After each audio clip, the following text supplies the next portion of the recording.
This is the Twin Cities Real Estate Investing Show. Real stories, real success in Twin Cities real estate. Join your hosts, Adam Taffel and Tim Swerchek, as they dive into the world of Twin Cities real estate investing. Together, they share valuable insights and practical tips to help both new and seasoned investors navigate the Minneapolis-St. Paul market.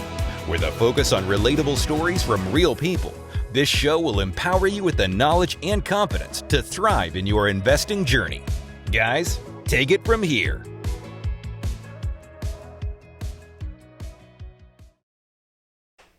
What's going on, Tim?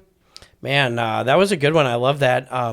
This one is the one we got the most in depth on in like nitty gritty things that people could take away, right? Like not just the story, but like what does someone do to be a landlord? Specifically, we talked to Tyler Nash was our guest, and we got into his tenant screening process and some of the things he does, and we have some real actionable items in that, which I like because that's part of what we're trying to do. That was definitely a big takeaway for me. But we also talked about how he went from, suburbs to city, back to suburbs, and in the process doing, a 7-unit building and 11-unit building. I think a lot of people think those are out of reach, but he talks about how they're not so out of reach.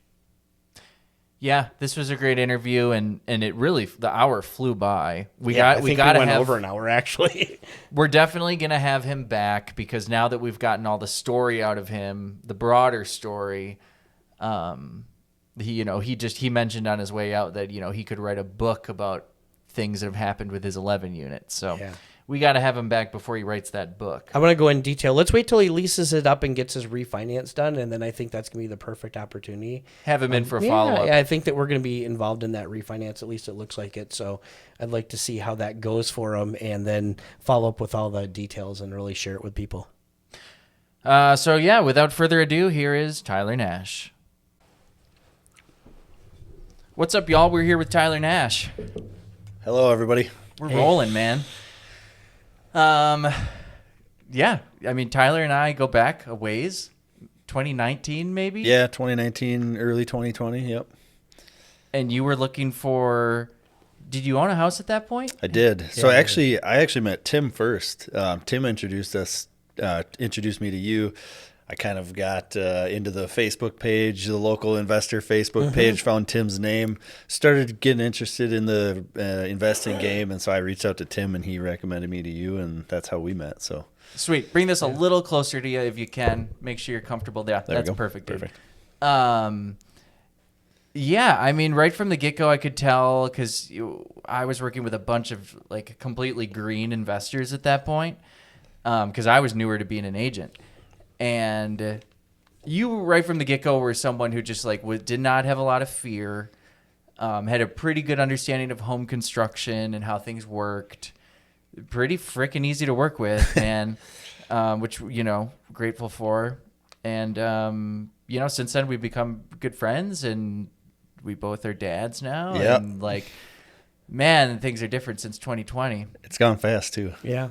So we just thought you'd be a great... obviously, one of the first people we thought of was you when we started the podcast. It took you a little while to get our schedules to align, but we're super happy to have you here. Yeah, happy to be So let's here. rewind back, and how did you get to this, guy who was not, fearful of making a move? Take us back to before you bought your first property a little bit. Where were you at? Yeah, so headspace-wise, what were you looking to do? Yeah, so I think I grew up with a very do-it-yourselfer dad, grandpa. Remodeling, construction was always in my childhood growing up. It was always a do-it-yourselfer.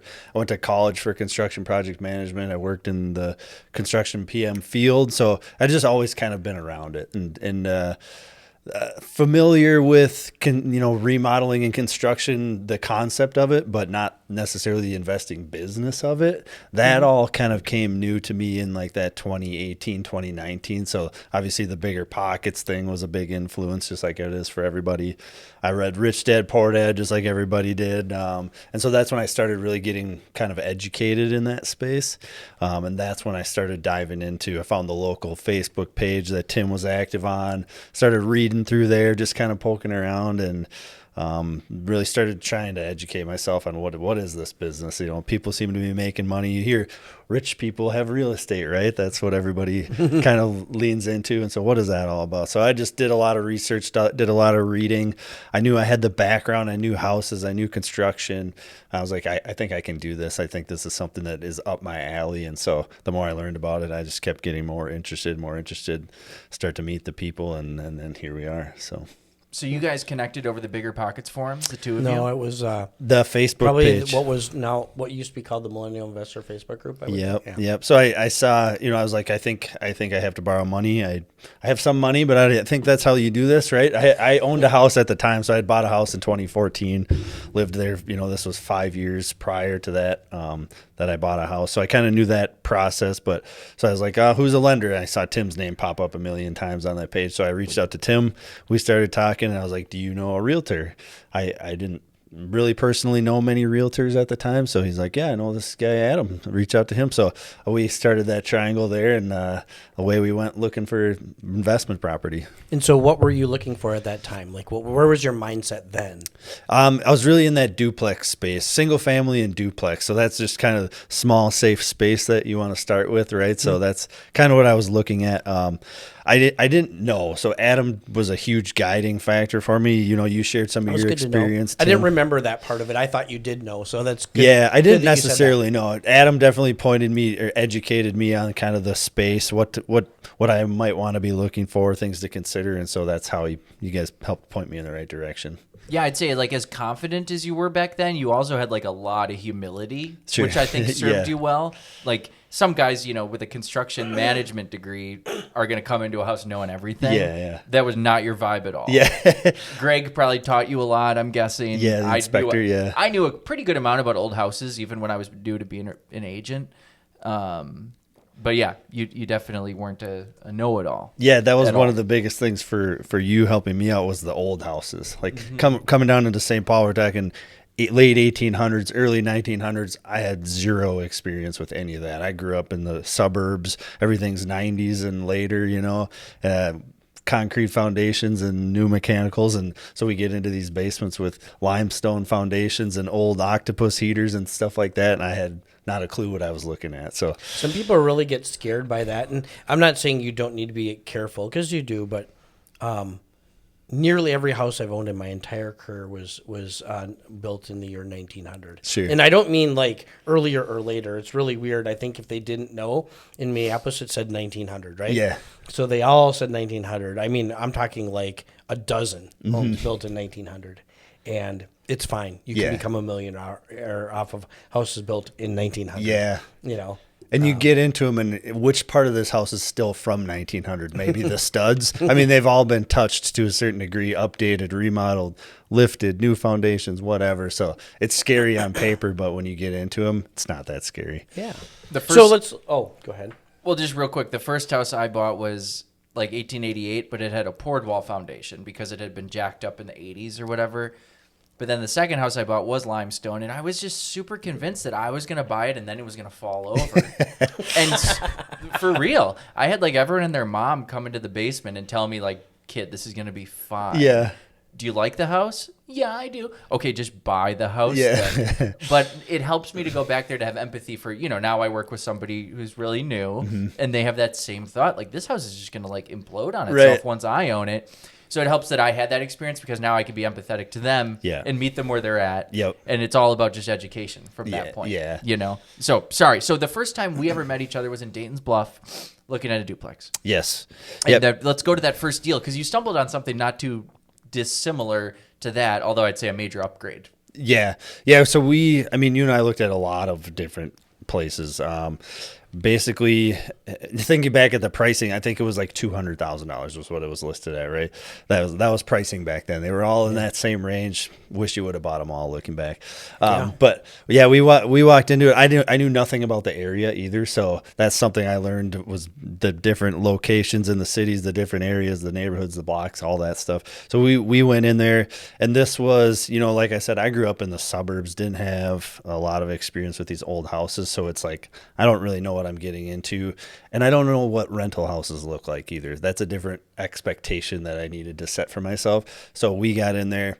First thing, you smell the marijuana. You see the shoes and the dirt and everything laying around in the hallways. And I'm like, oh boy, what do we get into? So, we walked into the different units. The floors kind of tore up. The cabinets are old. And I'm like, I don't know about this. This doesn't look the greatest. Nobody was home at the time, but you see tenant things in the units that you could tell stories for days on the things you found, especially as a realtor, I'm sure. But yeah, Not only was this guy smoking weed, I feel like on his front door he had a huge marijuana flag. Yeah, yep. Or at least one of the places we looked at. There was another one that had an entire mask that was like a smoking mask bong thing. We've seen it all at this point, but yeah, Jeremy Tinsel or whatever his name was, right? The gas mask. Yeah. So that one. That first property kind of set my expectation. Okay, that gives me a little benchmark to see what we're looking at, and it kind of helped me realize that the pictures you see online don't necessarily match the property you walk into when you go there. So that was a learning experience for me, but we kind of went up from there and ended up finding a fantastic property. I still own it today on the east side of St. Paul, Lake Phelan area. And tell us about it. Where can you give us some pretty close cross streets so for people's geography? Yeah, so the house or the duplex is on Orange, right by Payne and Maryland. So 2 blocks off of Arcade.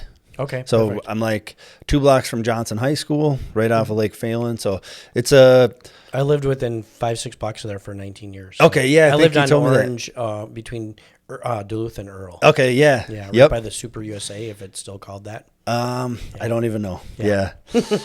But let me back up. We didn't talk about this. I was looking for an investment property. I was looking for a duplex to buy. I was not considering house hacking. And that's what we ended up doing, was house hacking. Kind of. So yeah, it was a short stint house hacking, but it was a really good decision at the end of the day. So yeah, I owned a house in North Branch, split level on 10 acres, pole barn, doing the hand on the table thing that I'm not supposed to do. And it was a fantastic property out in the country. Had all the space, and I'm like, okay, coming around to this idea of house hacking, we're going to go live in the cities in a duplex. My wife was on board. We looked at the financial aspect of it.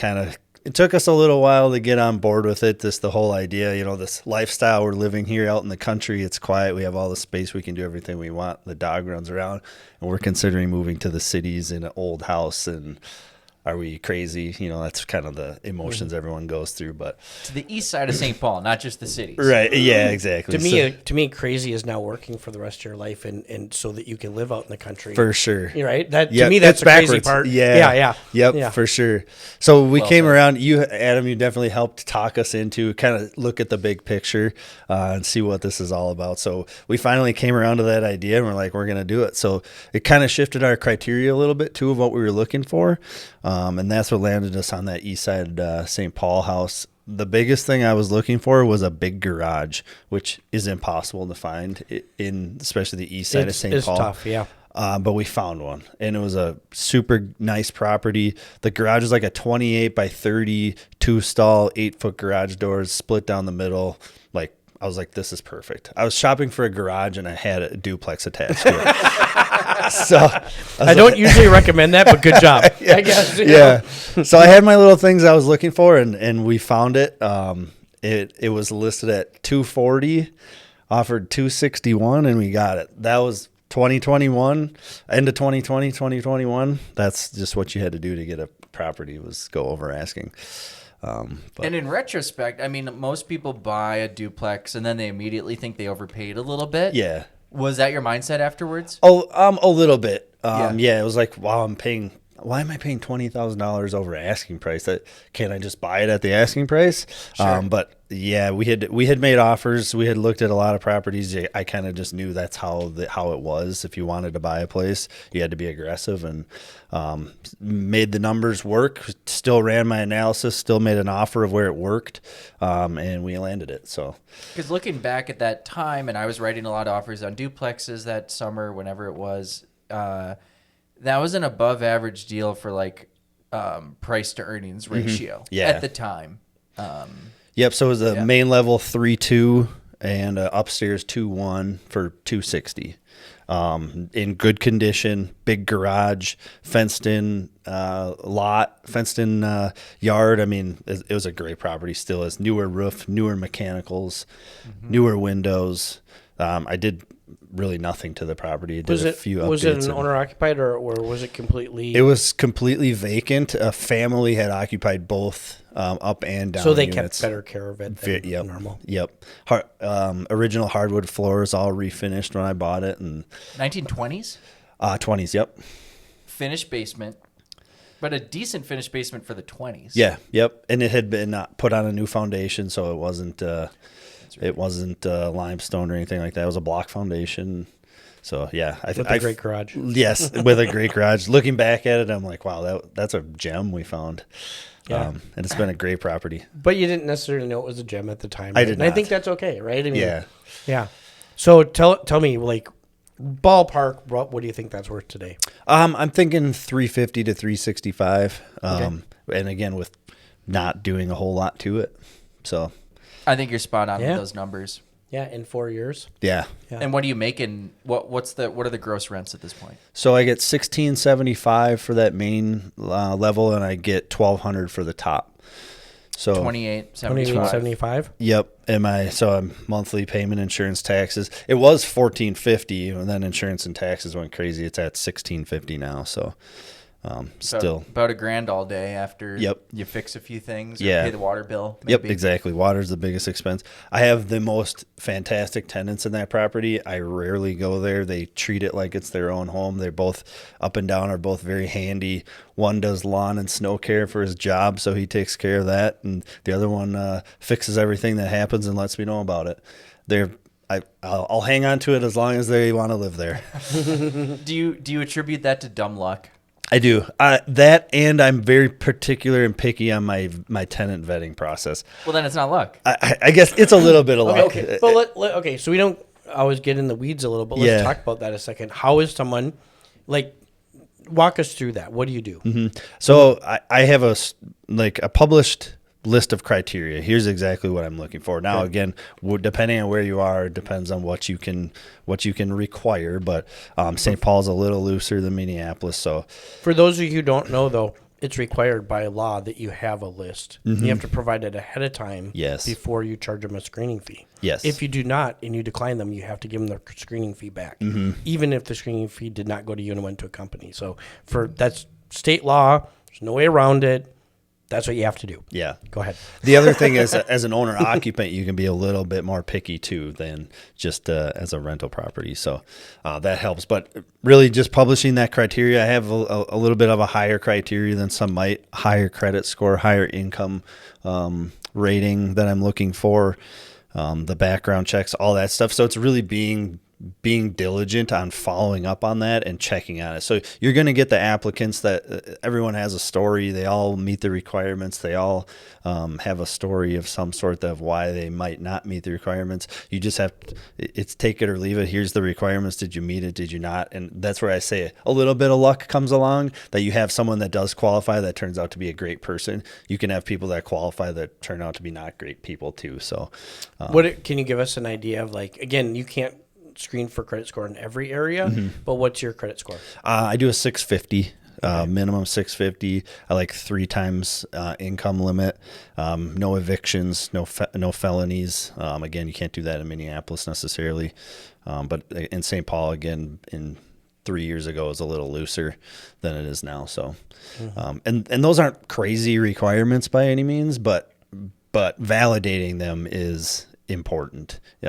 Like I said, doing that credits check, doing that background check, following up on their employment, calling their references, doing all that stuff is super important, so you can get that total picture of who this tenant is. What sort of stuff do you do? Can you walk people through it? I'm just trying to give them as much, like, useful information as possible. So I just use like the online application Zillow and apartments.com. So I don't have any crazy softwares that I use to gather my information, but from there you can get enough to do your due diligence. So as they submit they're giving you their references, they're giving you their pay stubs, they're giving you their employment information, their past landlord references, and I'm following up with all of those. So employment verification, I'm really looking at those pay stubs, making sure they don't look like they're manufactured online. That's very easy to do today. Do the math on the income. Does the income make sense for what they put in there? They make $6,000 a month, but when you do the math on the paycheck, it might not be there. So doing that, just really digging into the details. I'll call the employer. Is this person still employed there? Do they make what they say they make? Have you ever had an employer say no, they're not? I have not. No. Okay. So I'm just curious, right? Yeah. Yep.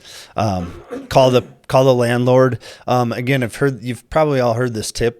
Don't necessarily take the current landlord's word for it. The previous landlord is a better reference than maybe their current. So put yourself in their shoes. If you have a bad tenant and someone's calling for a reference, you want to get them out of there. You're probably going to say, yeah, they were great. Take them. Also, you can verify. I mean, with my background search software, I can see all of their last known addresses. Sure. So make sure those are legit. And then the person who you're talking to, the reference, you can also see whether or not they also own the property. Yeah. And if Yep. you can't, and Yep. if you can't do this, call your agent or your lender. Yeah. Because I help people all the time post sale. Mm-hmm. I'm doing detective work all the time for my people who just bought duplexes. Sure. Like, no, this is identity theft. You know what I mean? Yep. This is not the person. So. Yeah, I typically like to just strike up a conversation with the previous landlord too, just to see do they feel like, are they a real landlord, or is this a friend of theirs that they're calling and saying, oh yeah, they staged them to say that they lived here? And I've 100% had a tenant give me their friend's name as a landlord reference. Yeah. Just so everyone knows it. Super common. It's so easy to do. Yeah. So like you have to understand that's a very easy thing for someone to do, and you can tell probably pretty quickly with a couple quick questions on whether they actually are. Yeah, ask them about what properties do they own, where they own them, how long have they, like just the general conversation from investor to investor. If it doesn't feel right, it probably isn't. Yeah, absolutely. Adam, you mentioned that who do you use for your background checks? I forget if it's Instant Checkmate or Ben Verified. Yeah. One of the two. I can pull it up here because it'll be in my history. Yeah, I like Instant Checkmate. Okay. Instant Checkmate. Okay. I paid like $20 a month, and I can dig into all sorts of things. It even pulls up like their social media and stuff. You pay separate above and beyond the individual check, or is your $20 a month cover their background check as well? Oh, that's a good question. Well, I do things differently if I'm managing a property professionally. I don't own it. Then we're ordering a screening, and we do that through Buildium. Oh yeah. And I'm not sure what Okay. for a certain I see. property Okay. I manage, we use Appfolio, we use their stuff. But for my own personal units, my application fee is real low. And I'm just using, it's a monthly thing, it's unlimited, and yeah. Couple other screening tips since we're on the topic. My wife does our screening, by the way. I mean, I look at it with her if she wants me to, but she always goes to the court records because you'll find these screening companies miss a lot of stuff, and they don't get anything that's not necessarily, like people will be brought to court, but then it'll get dismissed, and that doesn't show up, right? And it only convictions get showed up. Yeah. So I recommend at least going to the Minnesota courts and figure out if there's anything there, because sometimes you'll all of a sudden pull up a list and you're like, oh my gosh, this person's they've 3 different landlords have tried to evict them. It's just the person always walked away with cash from the landlord, right? It doesn't say that, by the way. It will not say that in the thing. But 3 people tried to get evictions, but they have none on the record. Well, it's because they got cash for keys. So you're guaranteed going to be throwing them a couple $1,000s someday in the future, and probably losing rent if you rent to this person. Right? That is so smart. So for the listeners at home, what are you typing into Google? Just Minnesota Circuit Court database? I think it's MN Courts. Yeah, I believe it's something MN like that. Courts. So Nicole would know. We'll have her on a podcast at some point. She's a good landlord. I had never done that just till recently. I learned that, and I had an applicant. I don't imagine she taught you out. No, talking, do you? No. I had an applicant that that came back with a clean criminal check. There was nothing on there, but when you looked at there was multiple court cases from the past of various different things. And the most recently was their current landlord. They had taken to court and sued the current landlord for a bunch of neglect and disrepairs and all this sort of stuff that wouldn't have shown up anywhere unless you looked at those court records. So I've got it up here. So it's called Minnesota Court Records Online. The acronym is MCRO. Okay. And if you type that into Google, yeah, it's pretty user That's an interesting point. You say that too, because in Minneapolis, and it should be free, by the way. Sometimes you'll get a third party who's like trying to make it easy for you to get on. There are free record searches for the record, and this is free. It's helpful if you have their birth date.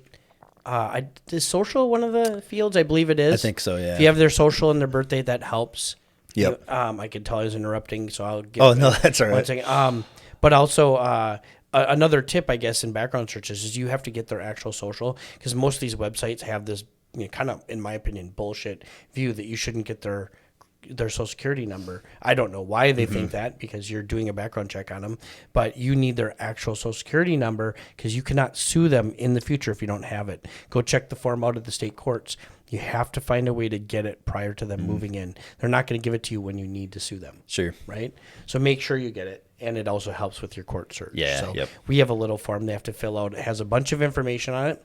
I don't care about any field on it except for the social. I never look at any of it, but it has all these questions that they're used to answering, next of kin kind of questions, like what's your car make and your, all this stuff. It's all on there. And then just one simple line is just your social security number. Sure. Yeah. Well, that's a great tip, and that's going to help me in the future because I've never thought of doing that. Yeah. Yeah, you find a lot of interesting information on there. A note on that, though, in Minneapolis, you cannot consider a unlawful detainer an eviction unless it's gone through and convicted of that. So if people have done cash for keys multiple times in the past, you legally cannot consider that as an eviction. So I wonder, I agree, and I'm talking out loud here. I don't know the actual answer on this. I agree you can't use an unlawful detainer, but why? There's nothing that prevents you from saying cash for keys, right? Like you could say, no, I found out you had cash for keys. That's not an unlawful detainer. True, yeah. That's a different, right? Yep. So you might be right, but I'm not even sure of that. You could I probably... would definitely, if that comes up, I'm not paying an attorney for this right today, but I'm definitely calling an attorney if that comes up going. You could probably lean on that as a past reference, feedback. Poor reference. Something like that. Yeah, exactly. Right. That's exactly where I'm going with that is hey, you got bad references. Yep. Right? Yep. Oh, and by the way, if you decline them for anything that's not on your written criteria that you give them, you have to refund the money. Again, even if you didn't get it, even if Buildium got it or InstaCheck or whoever got that money, you still have to give them that full refund back. And so you could find the party who took them to court. This is how you'd learn about the cash for keys, right? You'd be on the judicial branch website. Yep. You'd see who took them to court. You'd take that name. You'd put it into something like Instant Checkmate. Get their number. Call them. Okay. Yep. So that's and say, how it hey, would I go. just want to make sure is this what happened? Yep. Can you give me a bad reference? Yeah. And typically, if you have a court number, you can look up the documents of what happened in that case. Oh, so you can perhaps read through it if you want to and figure out what happened. Yeah, but they wouldn't show the cash for keys part of it. They would just show the filing. But you're right. So okay, I saw you filed. It didn't go through. Right? And so you're not using that. You're using the reference. You're using everything else around it, right? Yep. And those are another thing that people don't know about Minneapolis is yes, you cannot use a credit score for as 100% denial. Yep. But you can use what they call an individualized assessment. So what we do in Minneapolis is we have a minimum credit score of 660. If someone meets 660, no other stuff is looked at. We have a couple other things, right? There's a collection limits and stuff like that, right? But they pass credit if they're above 660. If they're below 660, we still give them we go through an individualized assessment. Sure. So it makes the screening process a little bit easier. And you can say, look, if you have a 660, you're just approved on credit, and 660 plus you don't have these other awful things, right? Yeah. Yep. So criminal and evictions could still hurt them. Well, and even income. Well, and actually a collection against the landlord. There are Collections, things that we can put in there above and beyond the 660, right? Sure. But it's not a free pass, but it's like a you're up there. Fast track. Yeah, so you can use credit score as a proxy on a certain level, but if they don't pass it, then you must have a more in-depth screening. Yeah. So it's kind of like, are you going through a NIP screening or not? Right. That's kind of how that goes. Yeah. So back to Tyler's story, unless you have anything else. No, I was just going to say, I think from a tenant screening standpoint too, I've also just never been in a hurry to find the first tenant. A lot of people like to fill a vacant unit as fast as possible. I'm okay with it taking 45 to 60 days to find a great tenant that I feel like is going to be there long term. It's worth the couple months of vacancy to me to find that person if it helps. So it stings a little bit at the time when you go to pay that mortgage. If Yep. you're kicking in a little bit, if you're new, that's probably happening. If it's not a big building, then you're contributing, Yep. right? But nothing stings worse than a bad tenant. right. Yeah, It and I stings mean, a lot longer. It's definitely spoken like a true like self-managing. But if you're, let's say, you lose 1 month's rent over it, and you figure, and the people are staying there 3-4 years, that 1 month's rent is probably well justified in your time. Yeah, right? yeah. So I mean, I could definitely see how you'd do that. Yeah. And the headache factor too is worth something to me, or the lack of headache is worth something to me too. Yeah, so. yeah. Do you have a way? I'm curious because you said something that I don't screen for at all, really. And you said like, do you think they're going to be there a long time? What do you use to kind of judge that? I mean, like, what do you look for certain characteristics to say, hey, I think they're going to be here a long time? Like they were at their last place long time? I think, it's historical and just having that conversation with them. What are you looking for? Is this somewhere you're looking in between? You're looking to buy a house in the next 2 years? Just getting that story, having that conversation with them usually gets me to, I think that they're going to stay. Now, it's not always a guaranteed, but the tenant I have in this duplex, they were relocating from out of state. They were renters for 10 years in their previous place. He said, they're not really interested in buying a home maybe in the next 5 to 6 years. Just looking for a place to move in, settle down. Their family's nearby. So I got a good feeling that, they're going to be here for a little while. Yeah, as long as you hold up your end and exactly, they like the neighborhood, then they'll probably Yeah, stay. Gotcha. yep. Yeah, we in our Section 8, we actually looked for long term, right? That was actually a factor. Like, saying in Section 8, it is a pain to move actually for them too. And so we looked for longer, people had stayed longer. But in all of our other stuff, we're usually looking for highest rent, which, those people jump around a little bit more, right? Because we're charging them high rents. Yep. Anyway. Yep. So what's the next deal? Now do we go up to Forest Lake to find you a primary? Yeah, so I had the North Branch house. We kind of skipped over that. I attempted Airbnb with that. So Mr. Taffel Airbnb over here, I was like, is there something here? It was kind of a unique property. Had it night. It was a nice house, nice property. We're like, let's try it. I'm not dependent on selling that house to buy this next one. So let's house hack that. Let's see if we can Airbnb this North Branch house. So we threw it on there, and actually we found basically a midterm rental right off the bat. Somebody that was in between selling their house and building a new house, a young family in the area, rented it for $3,500 a month. My mortgage was like $1,250, and I was house hacking. This was like a premier house hack. I was getting $1,500 for my lower unit, the 3-bedroom, living in the upper unit with my wife, the 2-bedroom. My mortgage was $1,400 at the time. So basically living for free in a house hack, making $2,000 on my other house in North Branch. Like, I felt like I had more money than I knew what to do with for a period of time. So what ended up happening with the North Branch house, though, was the maintenance of that, running from St. Paul to North Branch to cut the grass and mow this was winter time, early spring, winter, plow the driveway. I was like, I can't keep doing this. This is too much maintenance on this property to do this long term. So after that family was there for 3 months, I decided to sell it. It was peak market. This was early 21, spring, summer 21. Market was going crazy. Every house had 57 showings and 29 offers. So I was like, I think this is the right time to sell. So another story on that house quick. I bought that house off Craigslist. So Really? yeah. So back You were young when you bought that. Yeah, it was right? 2014. So I don't know. I was like 23, 24 years old.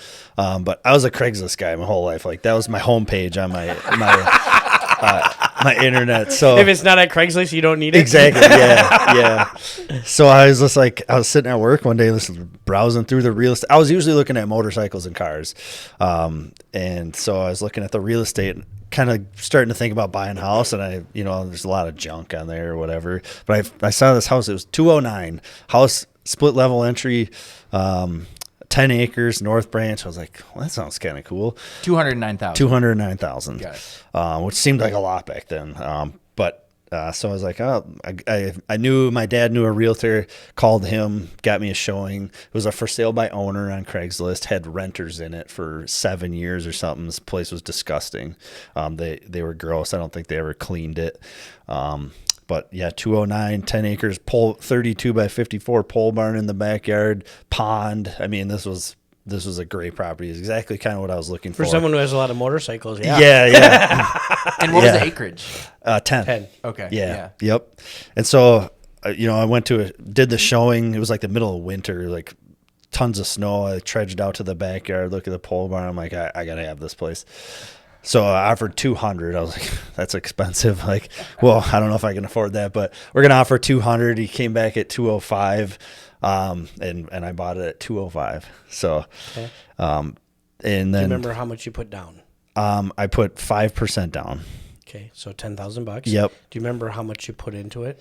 So over the years, so we lived there for 7 years. When we sold it, I had to do that calculation. I had put about $45,000 to $50,000 into it of just various things. I finished the pole barn, electric, concrete, trudged that in. I did a lot of landscaping, a lot of refinishing in the house, remodeling. So did a lot over the years. $50,000 over 7 years isn't a terrible amount. Quite a bit. Yeah. So let's call it 60 with your down payment. What was your check from closing? Do you remember that number? Yeah. So I sold it for $415, and I walked away with $220. $220. Yep. And minus 60, you made $160,000 in 5 years. Seven years technically. So 6-7 years. Yeah. Well, but not bad. just for living Not there. bad. Yeah. Yeah. And you made $6,000 more from rental. Yeah. In that 3 months. Yep. So were you and Andrea together back then 160. when you bought the place? Yeah. Yep. Okay, cool. Yep. You guys high school? No, we met. She was in college. I was just out of college. So, Cool. Yep. Kind of funny. She's actually never seen a property that I've bought before I bought it. Even our current house. She just trusts you? She trusts me, and I'm always on a whim, like, hey, we got to go see this right now. It'll be like the middle of the day, and she's at work, and I'll leave work to go buy it. And so to this day, she's never been able to see a property before we've bought it. Thankfully, it's worked out, and she trusts me. So I hear you, but like people get way too emotional about this stuff. And I mean, gosh, we're small potatoes, but I bought multiple houses without seeing them. Yeah. And like Jerry Norton buys thousands of houses a year without seeing them, right? I mean, like it's not always completely necessary. Yeah. It's just, I mean, it depends on your situation and stuff and your resources. Yep. But yeah. I would advise that you bring your wife to the showing of your primary residence. Just throwing it out there. Yeah, Sure. Primary residence. Yeah. Maybe for the next one. Yeah, maybe. We'll see if we can work that in. You can always do a during inspection. Yeah. Yeah, she does attend the inspections. Yeah. So we were house hacking the duplex, decided to sell the house in North Branch. So sold that, basically had that $220,000 check in my pocket. No taxes because we had lived there for two out of the past 5 years. So we didn't pay taxes on that. So now I had a nice nest egg of money to buy the next place. And so we then went on about a year and a half search for the next investment property. But in between there, we had issues at the duplex with our dog and our tenants' dogs, and I remember that story now that you say that. Yeah, there were some dogs fighting, and we were actually only in that duplex for 6 or 7 months. I had to work with Tim to work with the lender to, typically you need to live there for a year legally to not commit mortgage fraud if you're going to move out of a rental. So we had to work through that. Had a legitimate reason. You did, but I remember grilling you on it now that you say it, because like I just get so many people who like everyone's got a story. Yeah, and it's got to make sense. It's got to be something I can get behind with my underwriters because don't really want to lose my career over Yeah. one deal, right? It had helped. Like it was not a great situation. I felt really bad for our tenants, but our dog and their dog did not get along. So anytime they were outside, it was a big dog fight, and it just kept happening, on accident. But they had sent me an email, basically kind of like an official email of like, hey, this is not okay. We have concerns with this. And I was like, yeah, totally, I agree. But we were able to use that as like, this is a legitimate issue that we need to work through. So it was about 7-8 months that we were there and ended up buying that new primary in Forest Lake that we moved out of, and the renters stayed and they were happy, and it all worked out in the end. But yeah, it was not an ideal situation at the time. My house hack was cut a little short, but that was. But man, you're making $2,000 a month. I know, between the excess rent on the other one and this, so like that's a pretty big financial swing too. It was. Yep. I always give Tyler shit because he's a guy from who lived out in the sticks with his pole barn, and then he made it only a couple weeks on the east side of St. Paul. But I guess the reality is that it was very legitimate why you left, and that's a long time. Yeah. So I take it back all the times. Yeah. Okay, so you move out primary. It's primary, right? You're not renting it. The North Branch house? Yeah. Yeah, it was not rented at the time we sold it. It was the no. Airbnb. I'm talking about the Forest Lake house that you bought. Oh, sorry. Completely Okay, so primary? I lived in North Branch, moved to St. Paul duplex, sold the North Branch house. 7 months later, we bought a primary in Forest Lake and moved into that. Yep. And so now the investment focus show. Let's go back to tell me about your other investments then after that. Yeah, so basically right away when we moved into that house hack and sold the North Branch house, I then had the funds to look for the next property. So almost immediately we were looking for the second investment property. And so we were looking at duplexes again all over the place. We started looking, I keep saying we and pointing at Adam. Adam was on my speed dial for everything I was looking at online. But we looked for about a year and a half, and rates were not quite as good as they were back, 2.75 is what we got on that duplex. Yeah. So that's kind of your expectation. Then 3 is what we got on our house. So like, oh boy. Now I'm looking at 4.5%, 5%. It was creeping up. I'm like, nothing works anymore, right? These are all terrible. Nothing works. Now there's 7. Yeah. I don't know, investment anyway, Yeah. So we looked for a long time, and I was looking at duplexes, occasional fourplex, and I'm in my head, I'm like, this is tough. I'm like, I'm spending all this time, doing all this analysis on these $250,000, $300,000 houses, and then you listen to these podcasts, and these guys are buying 20, 30, 40, 50 units at a time. I'm like, could I do that? I kind of started tossing that around in my head. I was like, could I go a little bit bigger than a duplex or a fourplex? What does that look like? So, I started to look at the commercial section of the MLS, which is kind of not a lot of people look at that. There's not a lot on there necessarily. It's a lot of retail and stuff like that, but came across a 7-unit apartment building in Brooklyn Center that had just been listed. It was owned by a church who just had split off the property. They didn't want to be in the landlord business anymore. And so I was like, let's go look at this. I'm a little bit of feeling like an imposter syndrome. I'm not equipped or qualified to buy this place, right? But let's go look at it. It was listed at $795. So we looked at it, and I was like, well, this is actually a pretty nice place. It's not run down, like $795, $700. We're talking just over $100 a unit.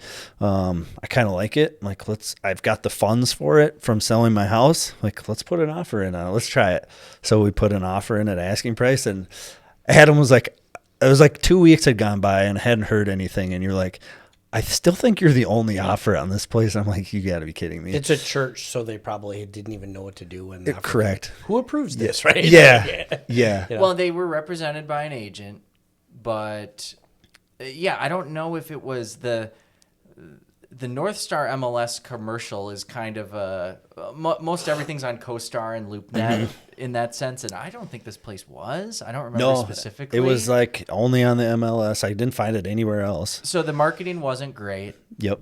And I don't remember specifically the competition, but it was a slower time of year. Yeah. Right? Yep. Do you remember what month it was? I purchased it in October, so this would have been September probably. Yeah. So Or that's closed when October. things typically start to get pretty dang slow in Minnesota. Maybe interest rates were starting to be more of a headline at that time as well. So a lot of things going for you. Yep.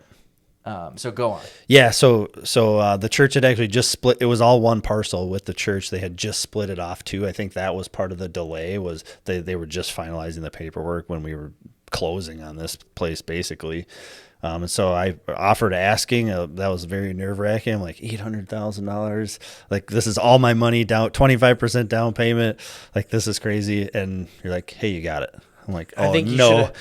In hindsight, I think you should offer 10 years of snow removal. Yeah. Since they're right next door. Yeah. I'll buy it from you at full price, but you have to remove my snow for the Yeah. next 10 years. Because they're right there. Yeah. So, yeah, it was, not a sexy transaction, just a conventional 25% down standard closing. We actually did negotiate a $10,000 seller credit.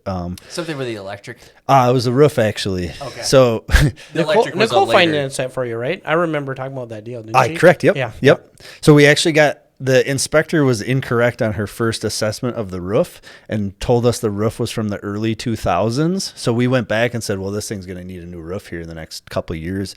We asked for a $20,000 credit and they came back and said 10. So we split it and we're like, okay, great. And then the inspector goes, actually, that roof's from 2011, not 2001. Because it's a and flat roof. Yeah. And so we're like, okay, great. Well, then it's better for a little bit longer here. So it all worked out in the end. But yeah, so we ended up closing the end of October. Took over. It was fully occupied. It had long-term tenants in it and very under market rents. So I remember that. but yeah, away we went with 7 more units, and I was like, I do not know what I'm doing. I've managed 1 duplex by myself with 1 tenant, filled 1 more unit, and now I'm going to 7. So again, it's a total mindset thing. Looking back at it, it's not any harder than a duplex. They still come up 1 unit at a time or 2 units at a time, right? It's not like all 7 were vacant right away, right? Or were they? No, Maybe because so of how you bought it. Yeah, let me get into that. Yeah. So they were getting $750 for a 1-bedroom. It's a mix of 1s and 2s, 3 1-bedrooms, 4 2-bedrooms. They were getting $750 for a 1-bed and $850 for a 2-bed. Just old school. People were bringing their checks over to the church, handing them in like this was a really down home operation. And so market at the time was about $1,000 for a 1-bed and $1,200 for a 2-bed. Tell everyone where this is. Where? Brooklyn Center. It's about 3 blocks straight north of Topgolf. Okay. So right off of 694, just north of there a little bit, and 252. So It's a 70s building? late 60s. Yep. Okay. Yep. So like very simple construction. Yeah. Yep. Probably easier to wrap your head around than your duplex. Right. Yes. Who rents her? Give me the avatar of your renter. They were, most of them were actually church members. Okay. That they were renting to, but most of them are actually single people, or there's a couple younger single people in there and a couple older couples.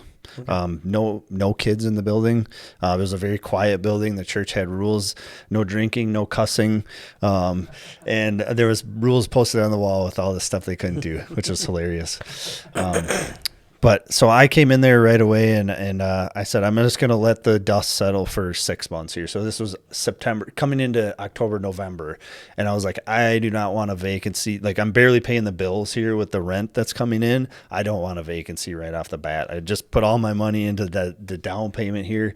The last thing I want to do is come in and try to jack up the rents and 4 of them leave or whatever. So I was like, yeah, exactly. So I was like, I'm just going to let the dust settle till spring, just get my feet under me with managing this, prove myself to them a little bit, show them that I'm going to fix up the place and I'm going to do what I say I'm going to do and, earn their respect a little bit. So I did that. I just kind of left everything as is for 6 months. So then in March, I started the conversation with them of we're going to raise rents up to market rent.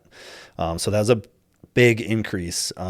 There's a guy online that has, I don't know if you've guys seen it, it's called the binder method is what he calls it. Essentially, it's doing all the research for your tenants and presenting it to them of what is market rent, what are the places around here you could go, showing them basically the full picture. Here's all of your options, or here's what we could stay here with.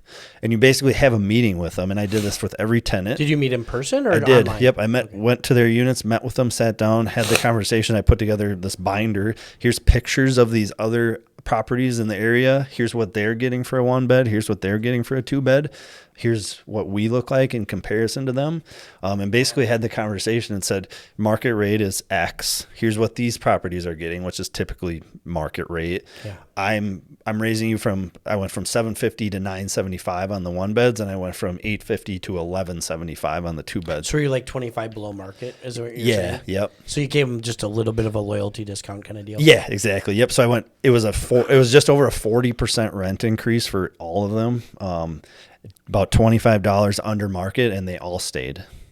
That's incredible. And do Yeah. you at all like humanize yourself in that discussion, or does that just go I poorly? do. So what I did was started with saying, I treat this as a business. This is a big investment for me. I want this property to do well. I want it to be a good home for you. Really be a person to them, and When have you're that not a conversation. company, it's not like your dad gave you $300 grand, Exactly. right? Yep. Like I've worked for a while, and Yeah, and this was This is 6 everything. months after I had fixed up a few things that the church had never fixed. I had responded to You all always of their have to do that, requests right? and things Yeah. like that. And so I had proven myself that I was legitimate in saying I wanted to do good for these people and treat this property well. And in order for it to financially make sense so I can continue making these improvements, here's where rents need to be. I understand if you want to leave. I understand this is a big increase, but here's what we need to do. And they all stayed. Mm-hmm. So it was nerve wracking at the time, but it worked out fantastic. I've had one turnover, but I personally ended their lease. It was somebody who was in trouble with the law. I didn't want to deal with that. So I ended the lease, turned it over, increased the rent in that unit. And so that's the only turnover I've had in that building for just over 2 years now. Nice. I gotta. Oh, go ahead. No, go ahead, You Tim. had one. I was gonna go back, so go ahead. Well, I was have a going to say we question. don't have a ton of time left, but Yeah. I think that it's safe to say that this opened your eyes to commercial real estate. Yep. And we got to talk about the next deal for Yeah. sure. Just being mindful of time. Yep. But, Sure. But go ahead, Tim. Okay, I'll ask one more question about this because I'm kind of curious. Did you, Yeah. with your flat roof, have you done any maintenance on it to prolong the life? Because they're very expensive to So replace. it's not flat. Oh, It okay. is a. It is it's a pitched roof? It's pitched, but it's not very pitched. So that's where Got it. it's a low pitched roof. But Okay. yeah, it is asphalt shingle roof. Okay, So, got it. but next property has a flat roof, rubber So roof. let's talk about that. I know a little bit about this next property Yeah. too, but Yep. no one else, the listeners don't. So let's Yeah. tell us about it. And yeah. So tell us about the back next to property. kind of the networking thing. I met you, how I got started. I met you, got me into this. This next property came through networking as well, actually through you as well. So Yeah. I met somebody, Rashad is his name, at Tim's meetup at a Twins game. Rashad had come with another friend of somebody you had worked with. Yeah. Well, and I just- knew Rashad. I've known Rashad for years. Sure. Yep. Yeah. Just like probably since 2015, 16. Oh, really? somewhere in Okay. that range. Yeah. I met him, So just struck up a conversation with him at this event, got his contact information, whatever, kept in touch with him. A couple months later, we started, I was reached out to him and we started working out together. We went to the gym every weekend, just started talking about real estate, what projects he got going on. He was just starting to look at some new development projects, and that's kind of something I would have been interested in getting into. So I was picking his brain on that, talking, see if I could get involved in any of his projects, help him out somehow. And he's like, hey, actually, I got this 11 unit in Richfield, basically 11 unit in South Minneapolis. He's like, I'm kind of tossing around having a partner on it. I'm not sure if I want to tackle it myself. And I was like, well, I'm here looking for the next opportunity. So shoot it over to me. I'll take a look at it and see if I'm interested in it. So he sent me the numbers on it. I did a bunch of my analysis on it, due diligence.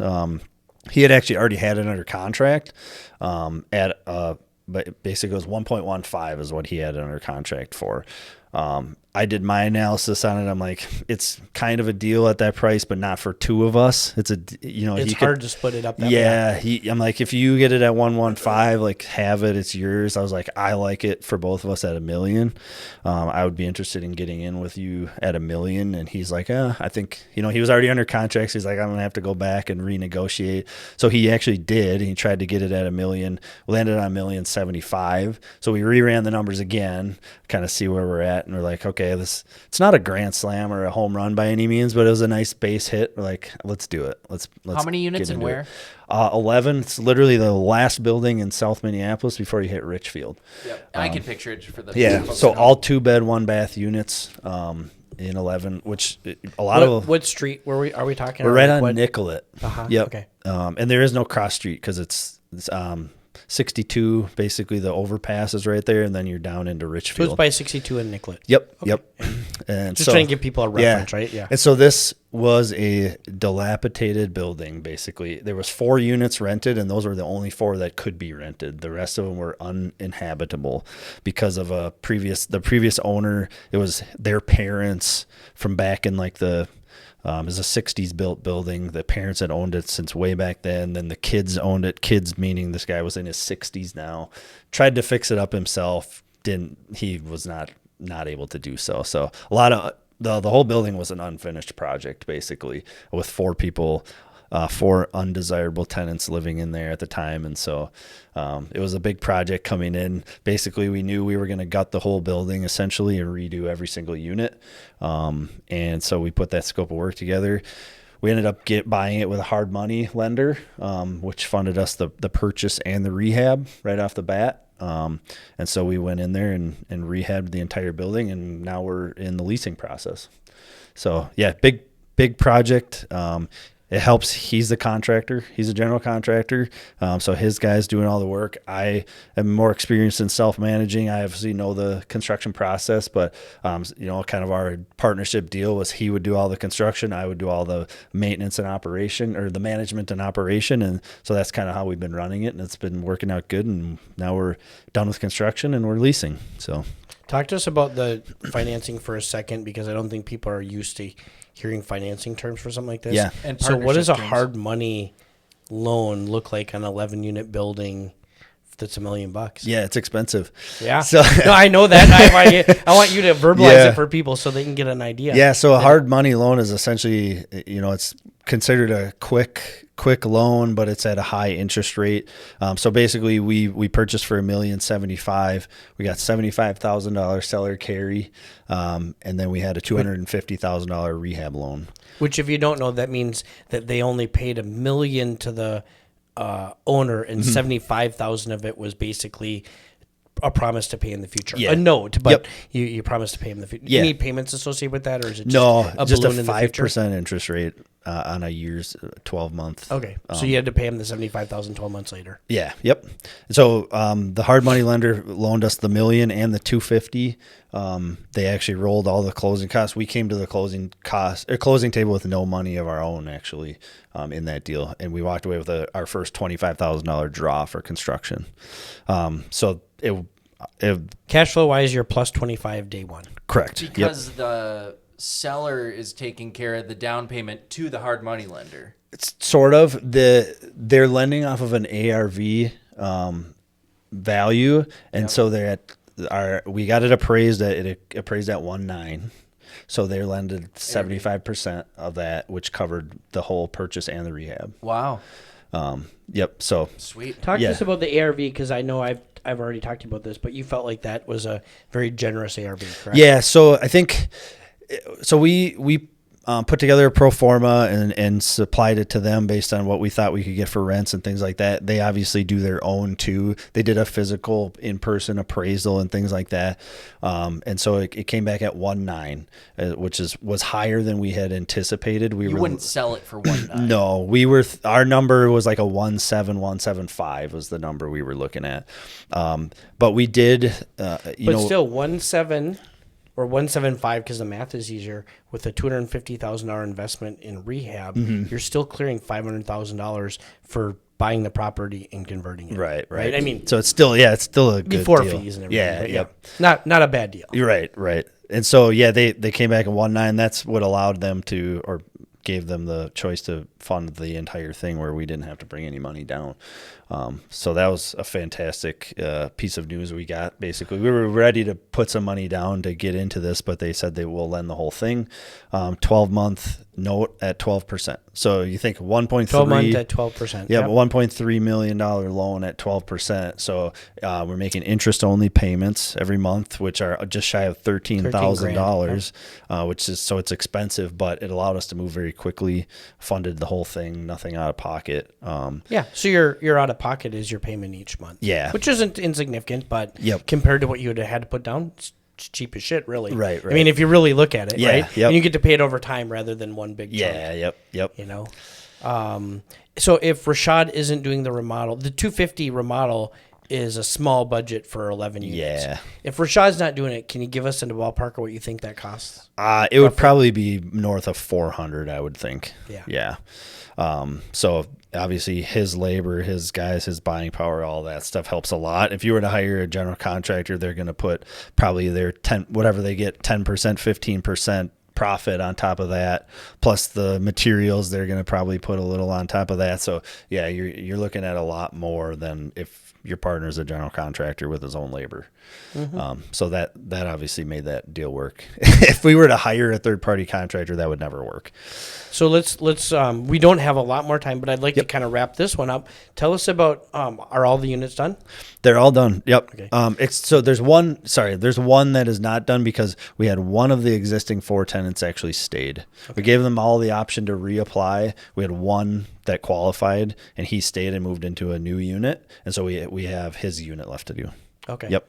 So you got 10 units done, one left to do. Yep. How many of the 10 available units to rent are rented right now? So right now we have 2 rented. We have 10 more applications that we're working through right now. So it started off slow. We started at 1650 was where we started with these 2 beds, which is it's higher than you would think, but in that Richfield, South Minneapolis area, that's about where they're pretty at. close to market. Yeah. Plus it's everything's brand new appliances, stainless steel, quartz countertops. I mean, we did a pretty nice job with these. But tough time of year to lease. Mid-September coming into October. So we weren't getting a ton of interest in that 1650 range. We dropped it to 1495 and now we're getting three showings a week with multiple people. We're getting applications. So this 1495 is going to be our rate that we're filling this up at. I didn't mention we were able to convert one unit to a 3-bedroom, to a pretty large 3-bedroom. There was a secondary downstairs level where it was basically another probably 250 to 300 square feet that we turned into basically a master bedroom.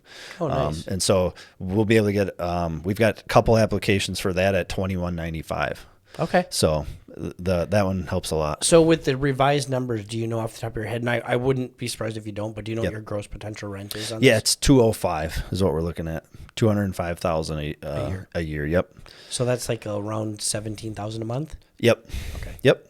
Okay. And so if you get into the NOI, basically self-managing expenses, we're looking at an NOI of about 125 to 130. That's Yep. For the record, that's really low. So everyone knows. Yeah. I mean, low expenses. I mean, Yeah, it is. high NOI, low expenses. Yeah, it's like I think let's do the math. It's like 38% or something like that, which helps. It's with certainly doable, but it's low. Yeah. Yeah. Yep. Good job. Would you guys say, because I've never personally been a landlord on a commercial property that I've owned, would you say that it's more important to stay firm on your rents and maybe even accept a little bit more vacancy with the way these properties are valued as opposed to like a duplex or a single family home? I think it depends on 2 things. One of those is the area. If it's in St. Paul, you should never rent it for below maximum market rent to start because you'd never get that back. So you just have to Because of rent you just have to control. suck it up because of rent control. Yep. Sure. And keep the vacancy until you get them filled up. You know. And then if it's not rent controlled area, then you have to look at is your plan to immediately sell it or refinance it, because that does matter to the bank. That's what I'm saying. I think if you can get a couple at the higher rent so that you can show the bank it's there, but we wanted to fill it up for cash flow reasons, that's something else you could do, right? And like, Yep. you make someone, like, again, it's good if you can find excuses for people to get the rent discount, right? Like, we're going to give it to you, but here's what your discount is. Your rent is $1,675, but you'll pay $1,400 if you vacuum every week and you send us pictures and video. By the way, if you don't vacuum every week, it's the $1,650, right? That kind of thing, right? And you kind of work some things in that way. Yeah. I was gonna say, or you do like a free first month's rent, so amortize that over a year's time, and you're paying $250 less a month if you do the math on that. Now my rent is at, say, call it $1,650, but really your savings, you're kind of paying $1,450. You sell it to the tenant that way, but on income on paper. For our bank, you can just tell them for our bank we need $1,650. it to be this. And by the Yeah. way, this is a one-term deal, so Yeah. your rent would be $1,650 next year if you stay. Yeah. Yep. Yeah, yeah.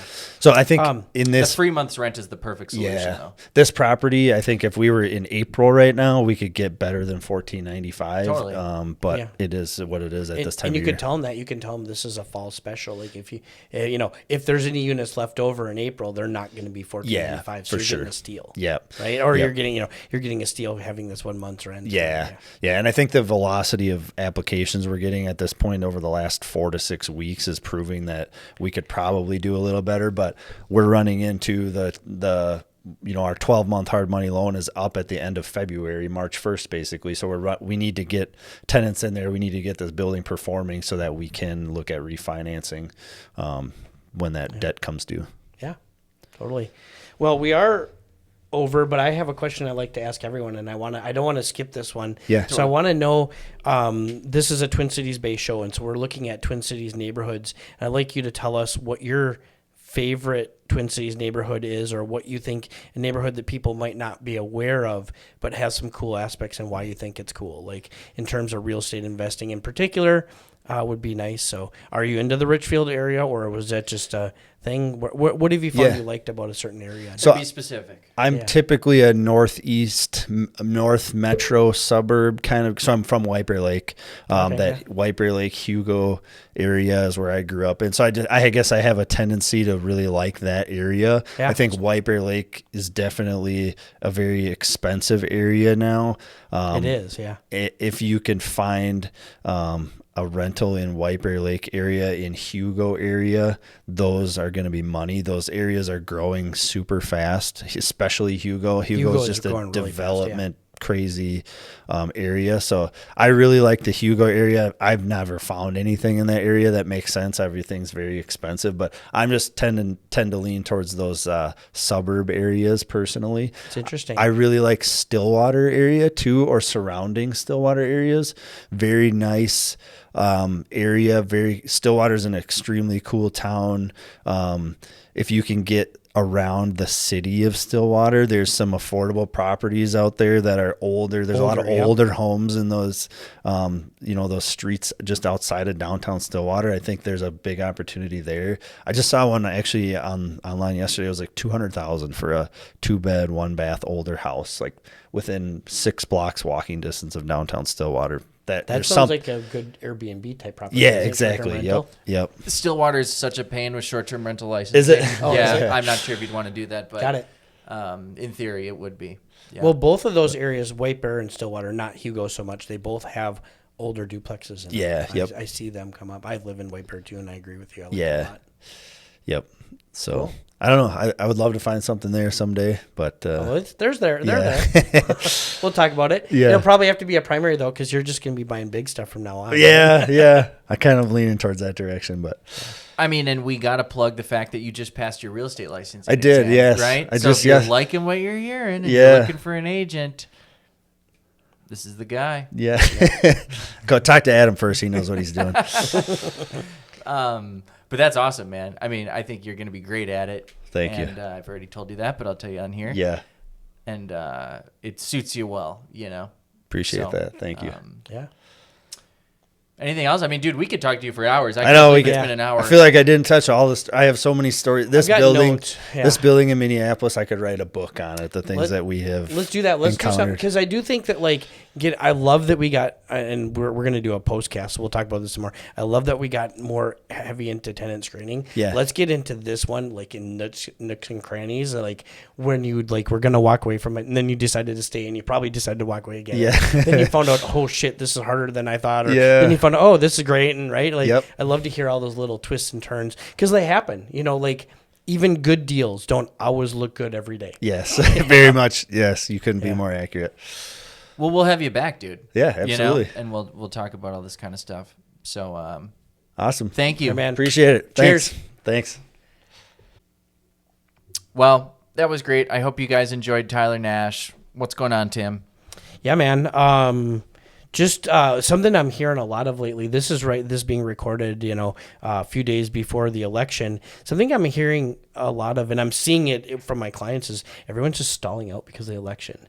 And I've had this conversation with a couple of different people, and I'm kind of wondering why. Like, they think it makes sense, but to me it makes no sense. Because first of all, we know that people are not buying because of the election, and that you've said on the last couple episodes, there's data. You can get a better deal today before the election than you have been able to get in the last several years, right? And so now, why would you wait now? Because after the election, if people are happy or rates go down, I think, well, even if nothing changes with rates, I think housing prices go up because people now get rid of that excuse of the election and they create more demand. Well, most of the people we're talking to are buying residential real estate, right? Yeah, 1 to 4 unit real estate. I understand someone not wanting to buy, $100,000 of speculative stock options before an election, right? Sure. Because Yeah. that's an investment that's going to go up and down. But no, there's no president in the world. Mickey Mouse could become president, and the prices of duplexes are not going to fluctuate here locally in the Twin Cities. Am I wrong? I mean, Yeah, I think they're going up. Yeah, Right. But not because of the president, but because people's mindset is going to shift. Or it's okay to buy now, and that mindset shift is all we need for another few percent of buyers to come in the market with low inventory and jack prices up. Well, and this segues into another. I had to use this mental, this analogy or this hypothetical with a client the other day. Let's say you have a crystal ball and you can see the future. Yeah. And you know that interest rates are going to stay in the 6s until March 1st. And on March 1st, they're going to hit 2.5%. Yeah. And you're the only one who knows about this. Okay. If you throw this out there to 25 investors, we'll just say newer investors or newer home buyers, they're going to wait till March 1st. Yep. They are. You're and right. that's the opposite of they what you should do. The person who knows this with a crystal ball should buy as much real estate at 6.5%. Yeah. As Try to possible, buy a dozen if you can. as much as you can, because let the interest rates do some of that equity lifting for you. Prices will go up. It will get bananas. I'm not saying this is going to happen. Interest rates will not be 3% in March. Yeah. But it's just a hypothetical. But we do know that there are a lot of unnatural things keeping the market down. Unnatural meaning like the natural demand on real estate is tremendous, but the fear is also quite high, and the excuses for interest rates are high.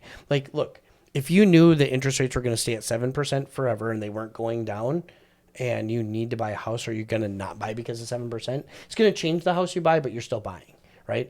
People want and need housing, and they can afford 7%. They don't want to afford it, but they can. Not everyone can, right? I'm not talking about the low end of the market. The low end of the market cannot, but that just changes who's buying and who's not. And the end result is there's millions of people who can afford 7% that need houses right now, but they're afraid. They're afraid to buy. And as soon as they become unafraid, elections, small change in the market rate down, all those things are going to cause housing demand to just crush it.